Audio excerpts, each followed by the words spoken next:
Die nimmer eindigende vlaag geweld en misdaad wat die Vrystaatse landbougemeenskap tuister, het weer gelei tot fel kritiek van die regering se onvermoë om landelike gebiede te beveilig. Daar is hernieude kommer oor die veiligheidssituasie na 2 plaasaanvalle die afgelope naweek in die omgewing van Bultfontein en Klokkelaan. Roy Jankielsen, DA-leier in die Vrystaat, sê die huidige krisis is 'n direkte gevolg van jare se stelselmatige agteruitgang in landelike beveiliging.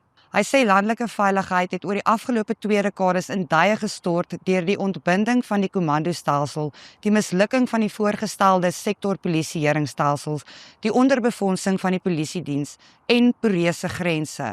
Hy benadruk ook dat 'n gebrek aan hulpbronne vir die polisie gemeenskappe uiters weerloos laat. Landelike gemeenskappe is afhanklik van bure en vir diegene wat dit kan bekostig, private sekuriteit vir sigbare polisieering en onmiddellike ondersteuning. Volgens statistieke van Vrystaat Landbou was daar verlede jaar 27 plaasaanvalle en 7 plaasmoorde in die provinsie. Die impak word egter nie net in statistieke gemeet nie, maar in die menslike lyding van boere en plaaswerkers. Jankielsen sê die aanvalle word dikwels noukeurig beplan om die grootste skade aan te rig wanneer slagoffers op hul kwesbaarste is.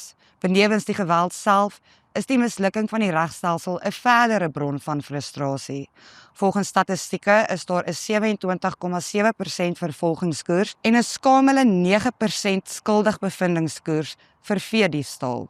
Dit beteken slagoffers van misdaad word verdere slagoffers van 'n ondoeltreffende strafregstelsel. Die party voer aan die staat versuim sy primêre plig om burgers te beskerm. Die party het 'n reeks voorstelle en nuwe wetgewing ter tafel gelê om die situasie in die Vrystaat te beredder. Die DA se voorstelle om plattelandse veiligheid te verbeter sluit in intelligensiegedrewe polisieering, die gebruik van tegnologie, vinnige reaksie-eenhede, verbeterde sigbare polisieering, 'n verbeterde padinfrastruktuur en beheer op ons grense in. Hy sê stappe is reeds gedoen om hierdie veranderinge deur wetgewing af te dwing.